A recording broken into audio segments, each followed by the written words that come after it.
Bueno, muchas gracias. Muy buenas noches a todos a este espacio de la Fundación Excelencia, Liderazgo y Transformación, un espacio ofrecido por Café Don Manolo aquí en Dos Quebradas, Risaralda, con gran cariño, admiración por nuestra reserva, por nuestra fuerza pública, por los soldados y policías, y en especial en un momento tan complejo de nuestro país, donde son ellos justamente los que, además de estar enfrentando esta terrible situación de pandemia y de crisis mundial, están enfrentando la frustración y la protesta de algunos y la provocación, por supuesto, de otros sectores que pretenden desestabilizar el país. Para ellos, un saludo muy especial, y para todos ustedes que prestaron el servicio y que seguramente en sus redes personales tienen a muchos de ellos para darles todo el ánimo posible para que tengan toda la cabeza fría, toda la responsabilidad, toda la práctica de sus conocimientos en la conservación del orden público y orden nacional para conservar a nuestra querida Colombia.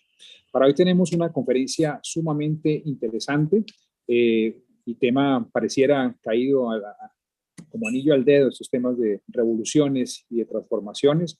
Tenemos entonces preparado en el aula máxima de la Fundación Excelencia, Liderazgo y Transformación una charla sobre enseñanzas de la Revolución Francesa a estudiantes de política. Entonces vamos a revisar justamente como este equipo que estamos atentos de esa transformación, de esa formación permanente, de que podamos revisar estos hechos interesantes y las analogías que nos pone a pensar nuestro gran expositor y presidente de la Fundación, el coronel Villamarín.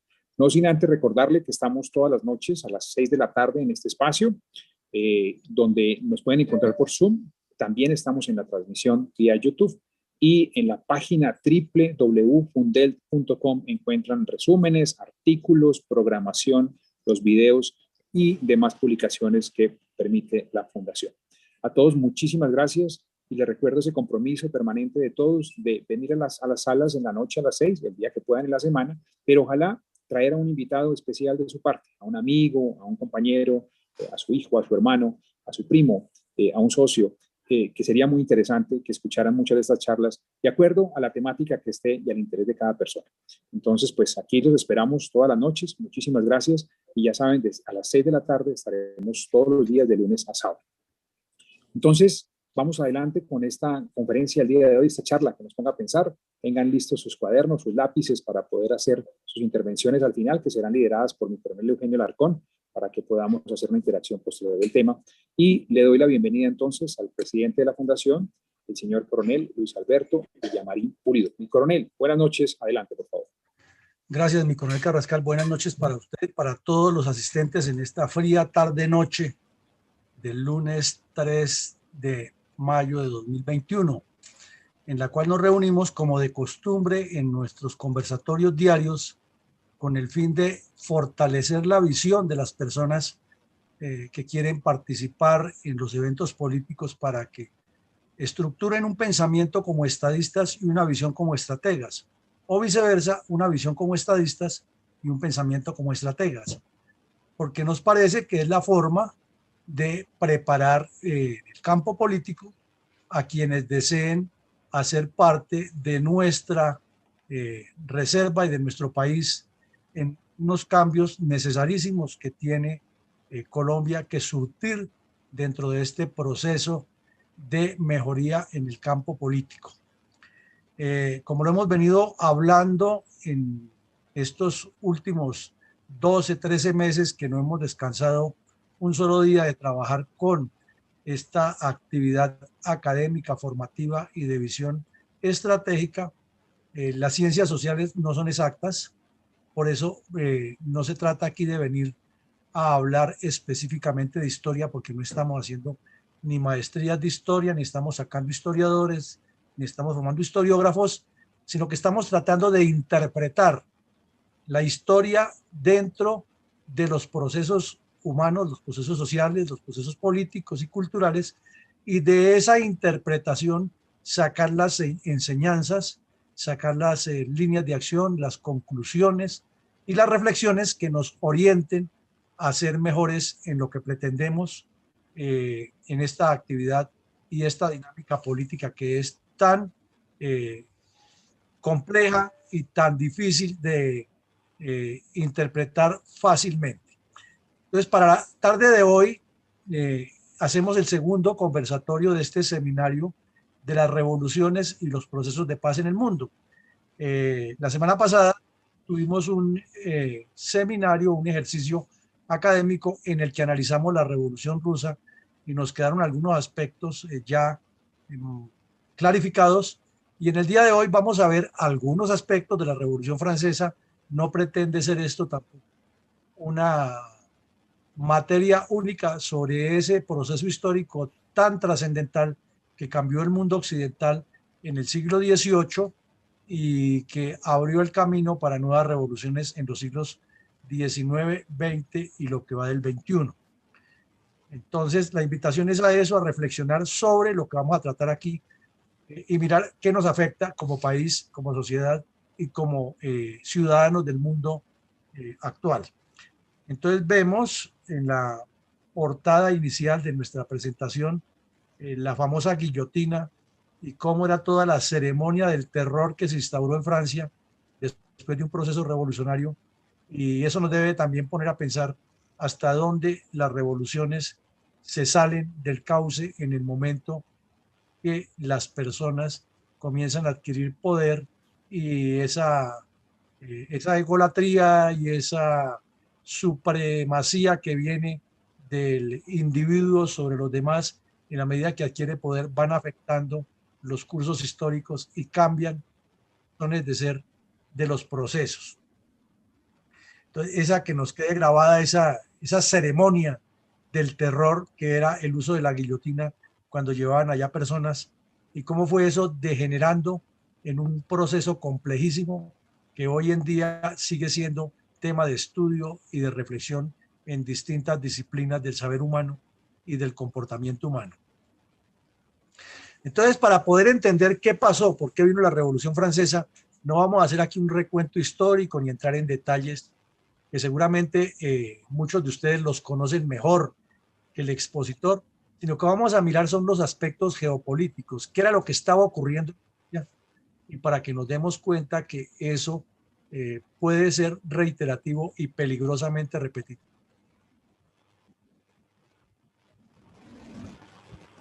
En estas tierras.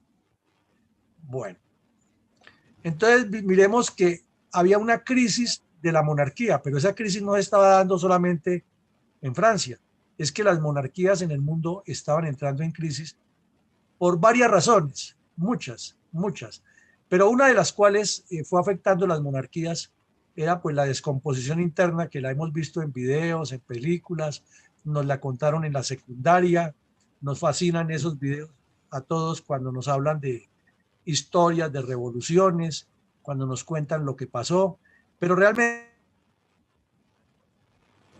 estaba en crisis la monarquía francesa, y estaba en crisis porque después de haber tenido al rey Luis Sol, al rey Luis XIV, que se consideraba el rey Luis Sol, pues vino Luis XV, que no fue tan brillante como su padre, pero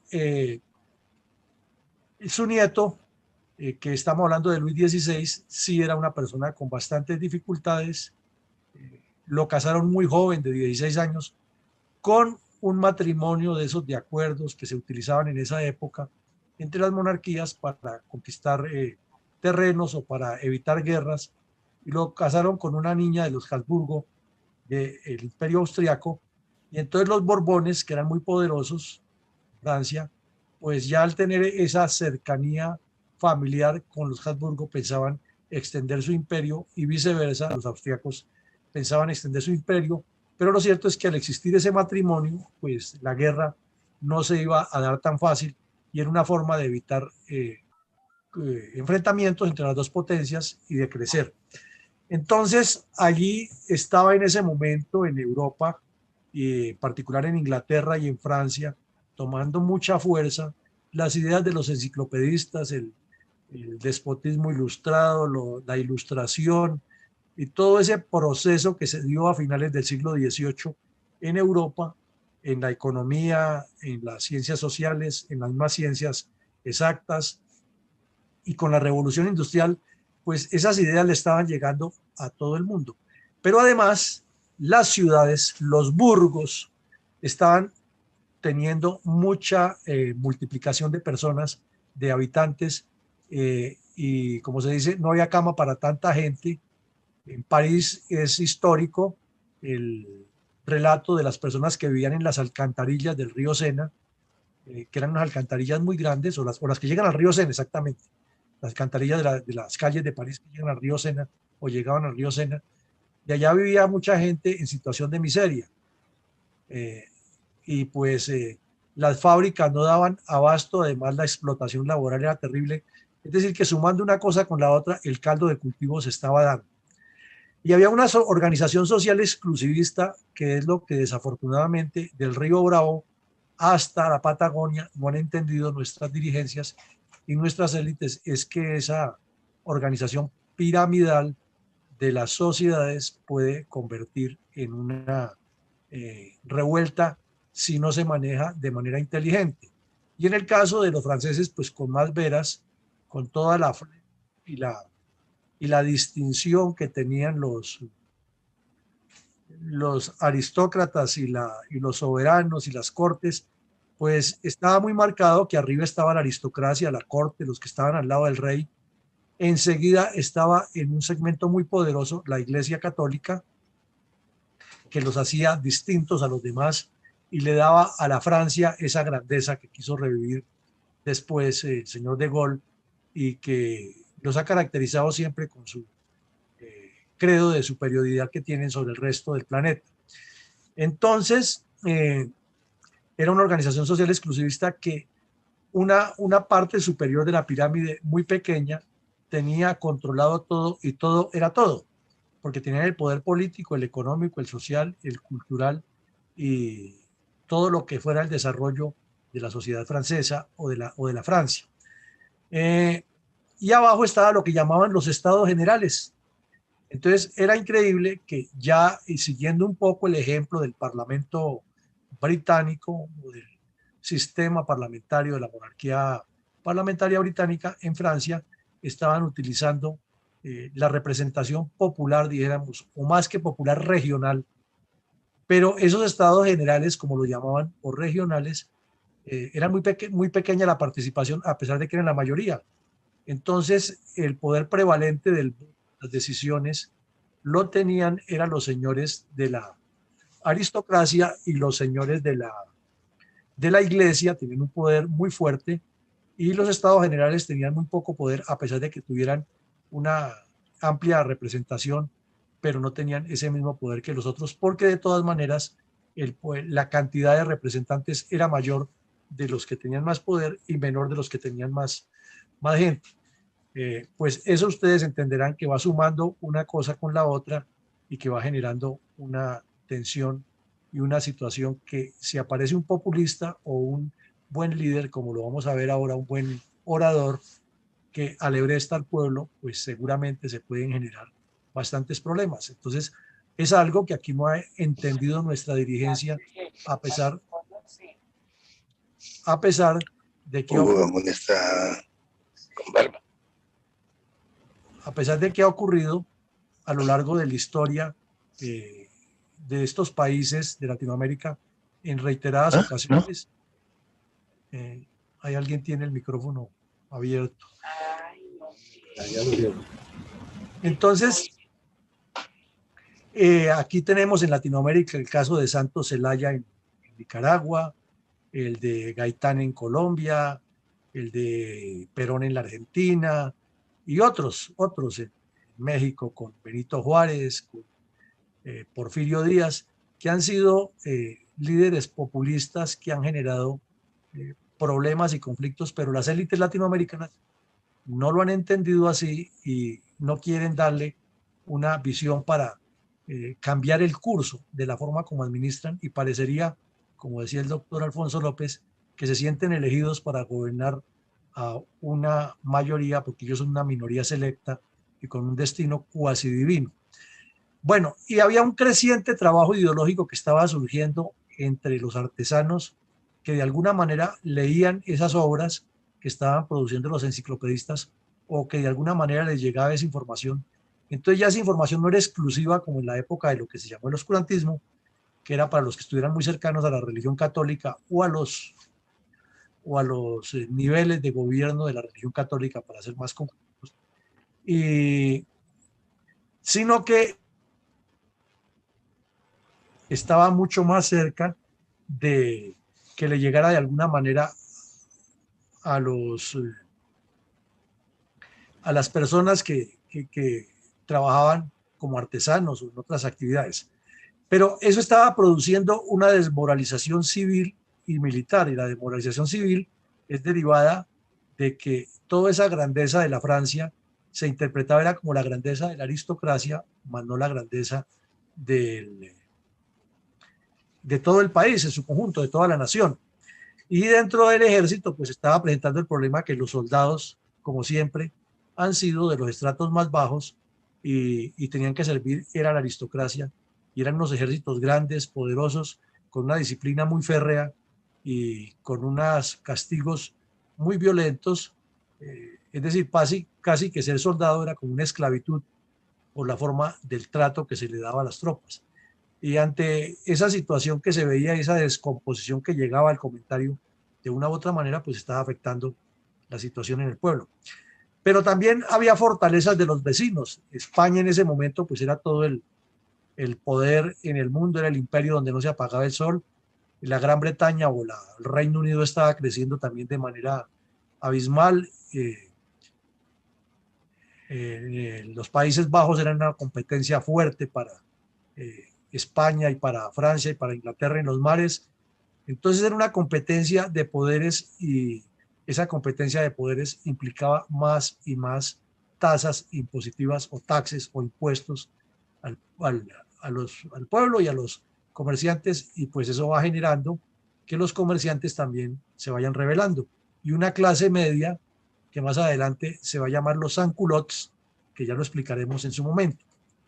Y ese permanente cuestionamiento que había hacia la realeza francesa por todo lo que hemos descrito anteriormente, pues iba dando el paso a que algo grave iba a pasar en Francia. Algo grave se estaba tejiendo, se estaba cocinando, y no se le puso cuidado como era, porque las élites, es decir, la aristocracia, el rey, los que estaban en todo su poder, estaban confiados de que tenían un ejército y una gendarmería que estaba a su disposición, y que todos los servicios de seguridad del rey y la influencia que tenía la corona en todo el país eran suficientes. Pero pues los pueblos son dueños de sus destinos, y vamos a ver lo que pasa. Y desde luego los viajeros, los viajantes, los que pasaban de un continente a otro y que iban a visitar las colonias, pues iban llevando sus mensajes, y el malestar existía también en las colonias. O sea que ese malestar que hubo para esa época en Francia no era solamente allá, sino que estaba en las colonias de Latinoamérica o Hispanoamérica, como se llamaba. De remate, 13 años antes en las colonias hubo la revolución de Estados Unidos, en la cual Francia, en una de sus peleas eternas que tenía con Inglaterra, apoyó esa revolución en Estados Unidos. Entonces miremos que aquí hay un cuadro geopolítico. No estamos haciendo una reconstrucción histórica, ni les pedimos a ustedes que en sus intervenciones nos den todo una cátedra de historia, sino que entremos y nos centremos en el cuadro geopolítico que había, que seguramente tiene más aspectos. Pero entendiendo ese cuadro geopolítico, sabemos que por debajo de la olla hay un reverbero prendido que va calentando y va subiendo la temperatura, y que no es sino que aparezca una entidad o una persona o un ente popular, y ocurre lo que pasó, que lo vamos a ver en breves momentos. Entonces, ¿qué va ocurriendo? Que la realeza se dedica a las fiestas, a la cacería, a los bacanales, a toda alejada de la realidad del pueblo, y de remate, al rey se le ocurre que para qué vivir al lado de la chusma en la ciudad de París, si él puede vivir a 19, 20 kilómetros al oriente de la ciudad, en un palacio que mandan a hacer con toda la pompa y el lustre de esa época. ¿Para qué vivir allá? Es mejor el soberano aparte del pueblo, porque no se debe untar de plebeyos.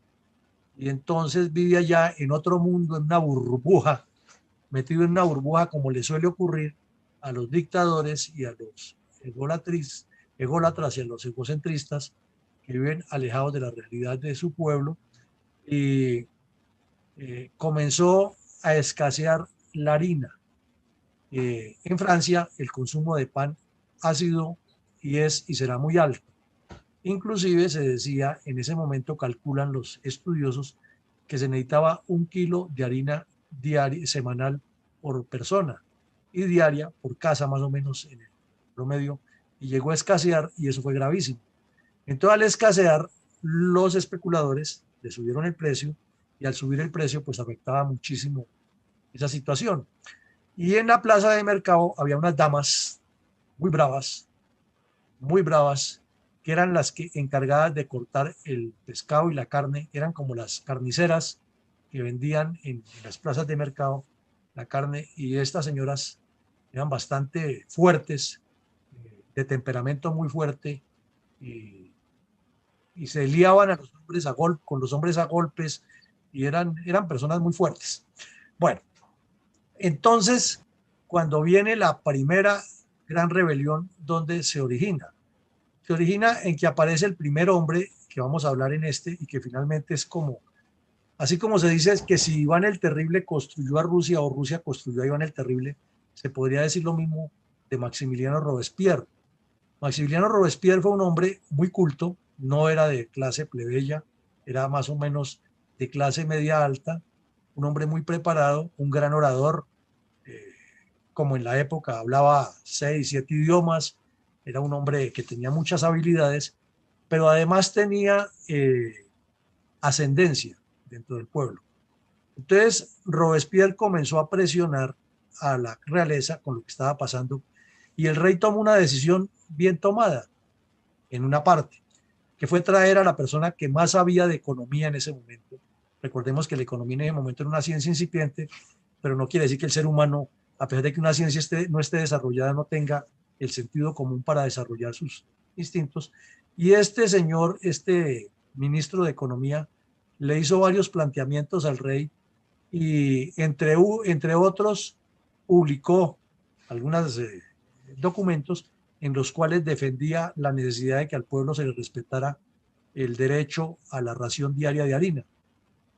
Entonces, en una situación en la que era tan distanciada la clase alta con la clase baja, pues todo el mundo lo recibió y es el héroe del pueblo. No lo conocían muchos físicamente, pero el voz a voz se regó que ese señor era el verdadero defensor del pueblo, y que detrás de él estaba, aunque no tuviera un contacto directo, pues era el señor Robespierre con sus escritos y sus análisis. Hasta ahí todo iba muy bien, pero llegó el momento en que el rey desconoció lo que había pasado, lo que le habían planteado, y destituyó a ese ministro, y tuvo un proceso de otros ministros que no lo vamos a ver aquí en detalle, pero ¿qué pasó? Y con ese proceso, el pueblo se rebotó. Y se rebotó de tal manera que, así como recordamos que en Petrogrado la gente se lanzó al asalto sobre las armerías del zar y sacaron 40.000 fusiles y 30.000 revólveres, que lo vimos en la clase anterior. En esta se fueron y asaltaron un sitio que era una cárcel, y a la vez era como un depósito de armas muy grande, una armería, donde estaban todas las reservas de pólvora, de explosivos de esa época, y las armas largas y cortas del ejército francés en París. Era un depósito muy grande. Por eso, paréntesis, el M-19 se metió a robar el Cantón Norte un poco de armas, porque querían seguir un ejemplo similar al de París y al de Petrogrado. Entonces la gente se armó, tomaron por asalto la Bastilla, la destruyeron, y ya los ideólogos de lo que dirigieron todo eso, esa masa, porque aquí viene el problema, no es que la masa esté toda ideologizada, es que se necesita es que 4 o 5 bien ubicados dentro de la masa hagan lo que están haciendo los bárbaros aquí en Colombia, y la gente entra como en esa hilaridad colectiva, como en esa demencia colectiva, y actúa masivamente sin razonar y se pierde lo más elemental que es el instinto humano. Y ya viene es un instinto de supervivencia, no se sabe contra qué, pero hay que acabar lo que encuentre y eso fue lo que ocurrió en París. Entonces destruyeron completamente un castillo medieval que era utilizado como y que a la vez era utilizado como prisión donde torturaban a todos los que estuvieran en contra del rey. Con ese asalto, pues ya el pueblo quedó empoderado, pero el rey seguía en Versalles e inclusive cuando le fueron a contar lo que ha pasado, él estaba más preocupado por escribirle una carta a sus amigos que ese día no le había ido bien en el ejercicio de cacería. Increíble, pero suele suceder allá en esas tierras y por aquí en estas también, que se desubican de lo que les corresponde. Entonces preguntó el rey que si era una simple revuelta. Le dijeron, no señor, es una revolución y vienen por usted, y no le puso mucho cuidado porque confiaba en que la guardia real que él tenía, dijéramos, su comparativo de palacio presidencial era insuperable y que ya no le llegaba a nadie. Entonces la gente se siguió rebotada en París. No fue que la toma de la Bastilla terminó ahí, porque exigían era que el rey debía estar en las Tullerías, allá en el palacio que siempre ha gobernado, que estuviera al lado de él. Inicialmente esa era la idea, que él volviera a las Tullerías. Entonces se fueron para allá unas personas, pero las que encabezaron la revuelta fueron las mujeres de París. Y las líderes de ese movimiento fueron las señoras que les contaba yo ahora, las carniceras.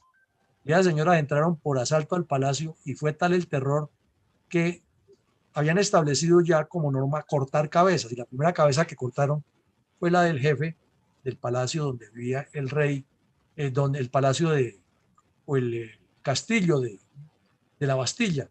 Y lo sacaron, la cabeza en una lanza, y de ahí se volvió común ese estilo de cortar cabezas, y por eso apareció la guillotina, como ya lo vamos a ver enseguida. Entonces, esas señoras se tomaron por asalto el Palacio de Versalles, degollaron a cuanto guardia encontraron y combatieron con lanzas y con armas de fuego, al igual que los hombres, y se tomaron por el asalto, y la reina, María Antonieta, alcanzó a escaparse de un aposento al otro, pero ya rodeados, entonces aparecieron algunos mediadores, y convencieron a la gente que el rey se iba con ellos. Entonces fue lo más macabro que se pueda ustedes imaginar. Desde Versalles hasta París, en la nueva sede del gobierno del rey, iban toda esa gente con las lanzas y la cabeza de cuanto guardia habían descabezado y lo que se les había opuesto, y el rey era preso. Le decía el pueblo que lo llevaban para París a que siguiera gobernando, pero realmente el rey y la reina iban presos ahí. Entonces comienza un problema muy difícil, porque la asamblea también se traslada de Versalles a París, y ya la asamblea mete la primera baza, en la cual se establece un documento que aquí en Colombia o en la Nueva Granada después fue causal de nuestra revolución también, que son los derechos del hombre, que Nariño tradujo del francés al español. Y esos derechos del hombre los aprueban, y resulta que ya los derechos del hombre dicen clarito que el pueblo es soberano y no el rey, o sea que ya el rey era una figura decorativa y le estaba tambaleando la coloca. Y encerrado allá porque el pueblo le exigía que estuviera ahí. Además que fueron todo el pueblo en París, que era la ciudad más grande, aguantando hambre por la harina, y las bodegas del rey llenas de harina, llenas de granos, llenas de frutos secos y de pescado seco y de todo lo que necesitaba para que el rey estuviera bien. Las despensas llenas también de carne, con sus técnicas que tenían en ese momento para conservarlas. Todo eso lo trajo la gente y lo repartieron en París.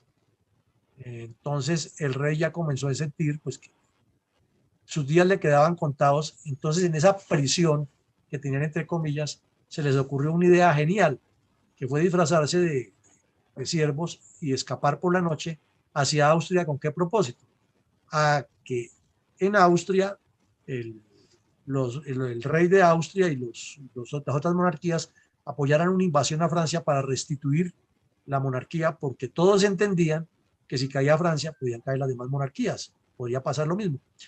Entonces ahí viene otro tema, que es el moralismo de los tres personajes. Uno es Robespierre, que ya dijimos, el segundo es Marat y el tercero es Danton. Ya tenemos una idea de quién era Robespierre, que era un moralista, era el incorruptible, era el hombre que el cerebro de la revolución y supuestamente el que tenía la claridad de lo que pasaría. Pero Marat sí era una persona de esas difíciles, por eso aquí lo hemos tratado varias veces, tanto en privado como en público. Las personas que tienen esos resentimientos tan tenaces, es peligroso darles poder, que fue lo que pasó con Marat. Marat era un médico, pero le había ido muy mal como médico. No es exacta la historia por qué, pero estaba, como dicen los jóvenes de ahora, en la inmunda. Llegó al extremo de tener que vivir en las alcantarillas de París. Parece que le gustaba el traguito también. Este señor era un hombre muy brillante, de una inteligencia muy grande, pero tenía unos resentimientos contra la especie humana terribles y organizó a muchas personas con su verbo encendido, pero sobre todo con su habilidad que tenía para escribir. Publicó un periódico que llamaba más o menos como El Amigo del Pueblo, y ese fue el nombre que le pusieron. Entonces ese periódico no era muy extenso, no era muy grande, pero era mensaje diario, sindicando a los enemigos de la revolución e invitando a cortar cabezas, a cortar cabezas. Entonces ahí aparece un señor que les vende una guillotina a los revolucionarios, les vende el negocio y lo compran. Y comienza ese proceso que es largo describirlo aquí, pero fue muy sangriento. Y también apareció un señor Danton que era el hombre inteligente, era el manipulador, era el populista, era el hombre que tenía la habilidad de mover la gente con frases de cajón, con su verbo encendido. Entonces, ante la intención que se suponía que podían venir los otras monarquías de Europa a invadir a Francia, este señor Danton con su verbo encendido reúne a los jóvenes de París y los convence de qué manera que de París y de otras partes que tienen que irse para el ejército a defender a la Francia, porque es que el enemigo viene de afuera y como los reyes están prácticamente en prisión con más razón. Entonces cuando le da al rey por volarse y a la reina. Pero al llegar a un puesto de control muy cerca a la frontera de Austria, que era controlado por esa guardia que se ha creado después de la revolución y que el ejército no pudo hacer nada distinto, o porque cuidaba las fronteras o se dedicaba a cuidar al rey, y además el ejército no se metió tan frontalmente en la revolución, pues ahí tuvieron esas guardias el control total de la población, y cuando identificaron al rey lo trajeron preso, y eso fue terrible porque significó que ha traicionado al pueblo, que fue lo que le dijeron, que se iba a volar para traicionar al pueblo, que de todas maneras abandonar París, incumplir la palabra que había prometido, es una traición. Y palabras más, palabras menos, pronto pasó a la guillotina el rey, lo hizo con dignidad como le correspondía a un soberano, pero pasó a la guillotina. Pasó a la guillotina el rey y fue decapitado. Entonces, luego fue decapitada la reina, episodios humillantes, con una barbarie terrible. Pero ahí viene cómo se desata el régimen del terror. Ante esos hechos, pues ya se supone que Austria y los demás países se lanzan de frente a la guerra y el ejército francés tiene que salir a la frontera. Inclusive Inglaterra o el Reino Unido se toma por asalto a Toulon, al sur de Francia, y el gran capitán, que era en ese momento capitán del ejército, va y lo saca de allá, que fue Napoleón Bonaparte. Pero Inglaterra alcanzó a tomarse el puerto de Toulon en Francia.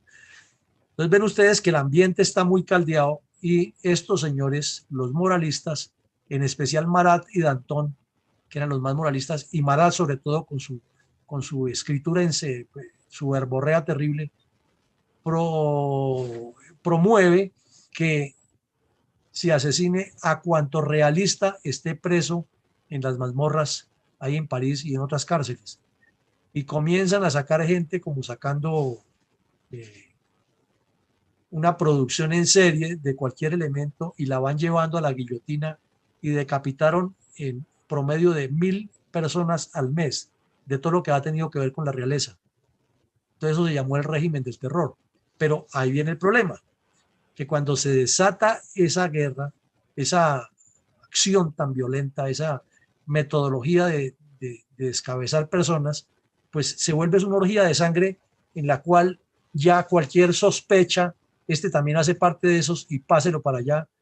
Entonces, en los pueblos cerca a Francia y más lejos, la gente se va rebotando y también se dice que más o menos 100.000 personas en todo el territorio francés fueron decapitados por orden de la Asamblea Nacional o del gobierno provisional que dirigían estos tres personajes.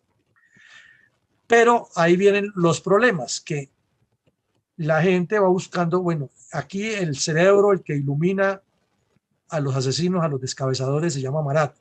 Entonces le dan la misión a una mujer muy valiente que va y lo visita en una tina que el hombre tenía porque tenía que darse unos baños muy largos debido a todas las infecciones y las enfermedades que ha adquirido mientras estaba viviendo en las alcantarillas de París, y él tenía que hacerse unos baños medicinales y desde ahí escribía, ahí preparaba sus documentos y recibía la información. Entonces la muchacha pide permiso para hablar con él porque tiene una lista de 29 traidores y le dan una audiencia y entra sola a donde está el tipo en la tina y el tipo tranquilamente le recibe el papel y se pone a mirarlo y esta muchacha le clava una daga con una sola puñalada en el pecho, en el corazón directamente, y ahí quedó Marat.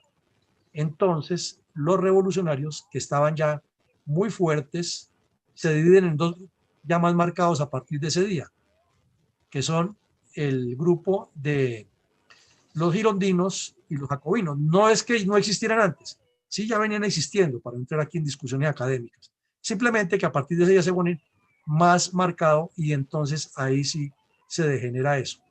Porque el populacho, al pueblo lo convencen de que Marat no era simplemente un ser humano común y corriente, es que era más que Jesús de Nazaret. Y le hacen, tumban a las iglesias todo lo que tenga que ver con otros santos y Marat es el primero. Así de grave llegó a ser eso.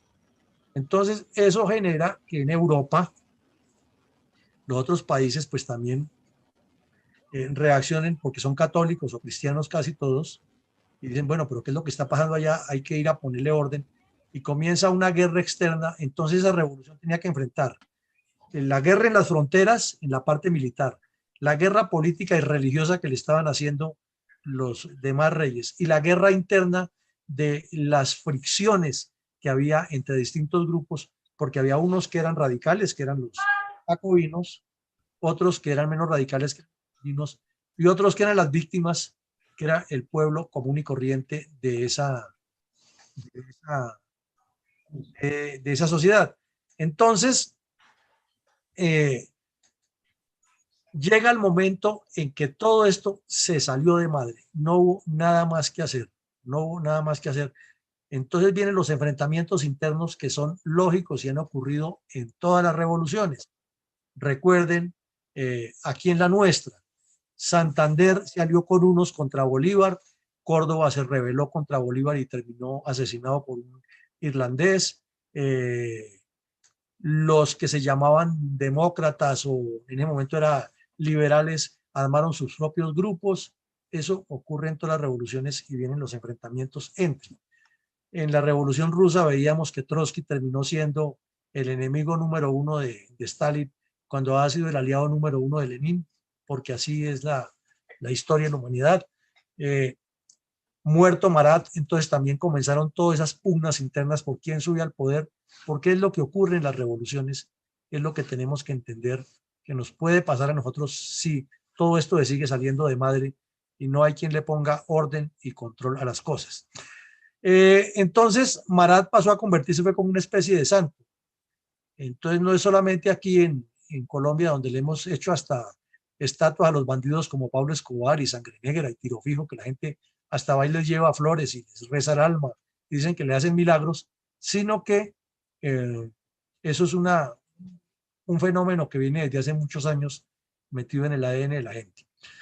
Entonces, muerto Marat, Danton, que es el orador, es el populista, es el manipulador, pero Robespierre es el cerebro, es el hombre del verbo fuerte, es el que maneja todo, se da cuenta que Danton ya se le está convirtiendo en un problema y en esa orgía de sangre que hay, termina también sindicando a Danton, que él es el otro de los que hace parte de los rebeldes, y le dice que no es jacobino sino girondino, y peor que girondino, traidor, porque le dice que los girondinos al fin y al cabo son sus adversarios políticos, pero es que el traidor es el que está vendiendo todo diciendo que pertenece a.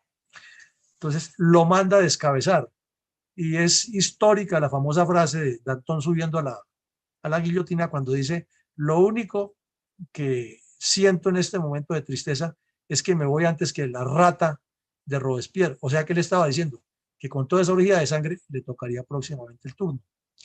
Entonces, la situación se va saliendo todavía más de madre, y la guerra en la frontera, la guerra interna, la violencia, que es lo que ocurre en todas partes después de una revolución.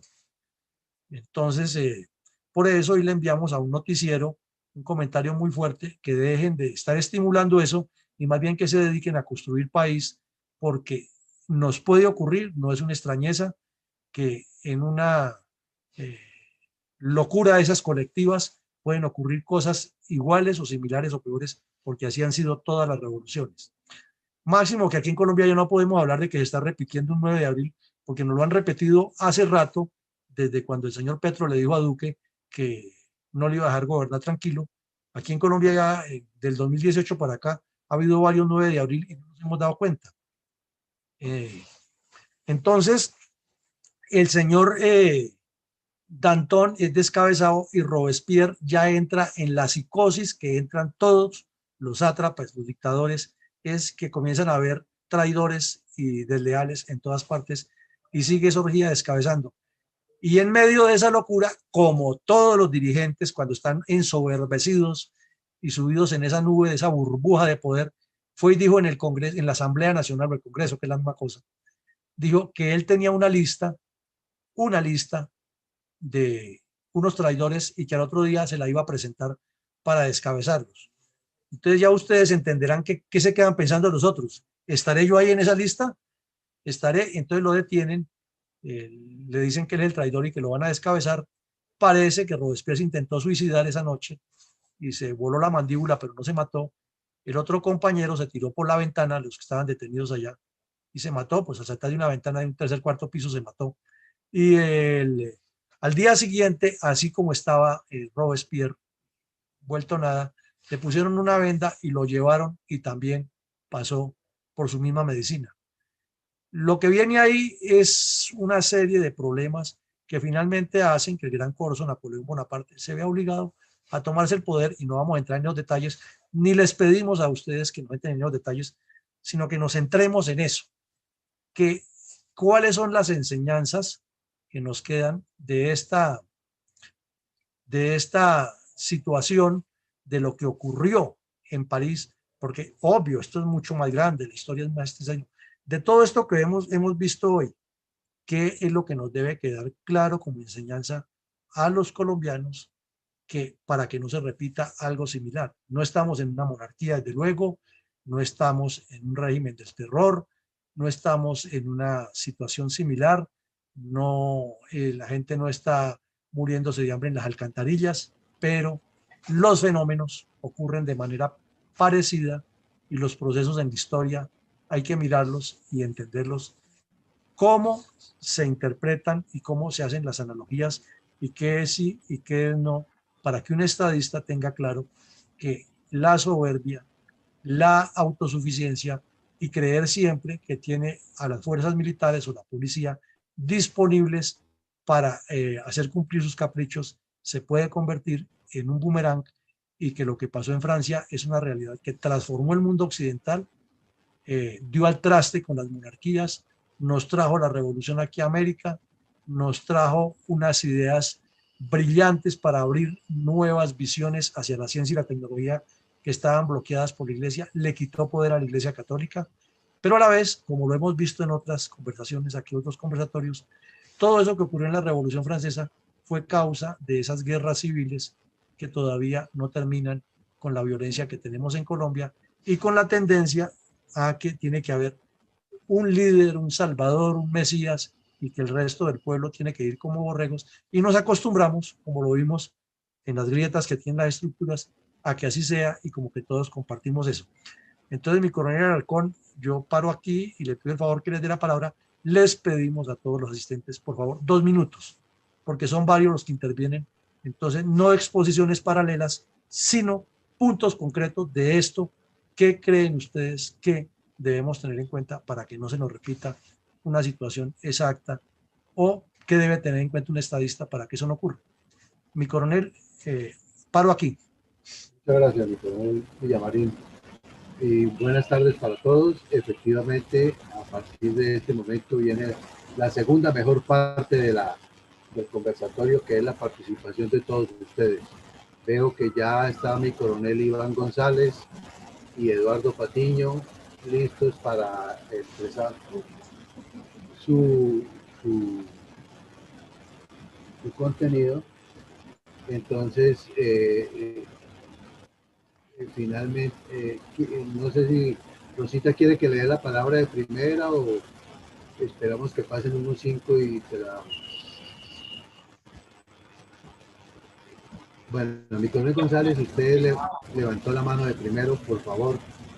Tiene la palabra y especialista Eduardo Patiño. Gracias, mi coronel. Buenas noches para todos. Tengo el cronómetro al frente para no pasar los 70 segundos, los 120. La Revolución Francesa siempre la he considerado como un termómetro de la gravedad de las revoluciones y las sublevaciones. ¿Por qué razón? Porque cuando las señoras del mercado de París se rebelaron, porque ya lo dijo mi coronel Villamarín, no había pan, entonces se fueron al ayuntamiento y asaltaron el ayuntamiento, pidiendo pan y pidiendo armas. Muy bien, ante esta situación y como la mayoría de la fuerza de la ciudad se había ido para cuidar al rey a Versalles, entonces era muy pequeña, eran solo 20.000 hombres. Y ellos también, como sufrían las consecuencias de la mala economía, dijeron, no señores, no se preocupen, no necesitan armas, tienen las nuestras. Entonces se unieron a las señoras y cuando las señoras vieron esa unión, dijeron, vamos a Versalles. Y arrancaron para allá.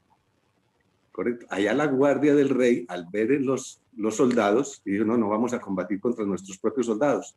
Pongámonos también del lado de él y apresaron al rey. Perdón, de ellos y apresaron al rey. Muy bien, ¿cuál es el termómetro? Cuando falta el pan, eso hace que las mujeres piensen que los hombres no van a ser capaces de manejar el problema, porque normalmente las revoluciones las hemos hecho los hombres y las mujeres se quedan en la casa cuidando a los niños y el hogar. Pero cuando ya son las mujeres las que toman la iniciativa es porque la situación es muy difícil. Pues de todo, entonces el termómetro consiste en que en esta situación que estamos pasando, debemos tenerlo en cuenta porque cuando las mujeres colombianas tengan que hacer lo que nos obliga a la naturaleza a hacer a los hombres,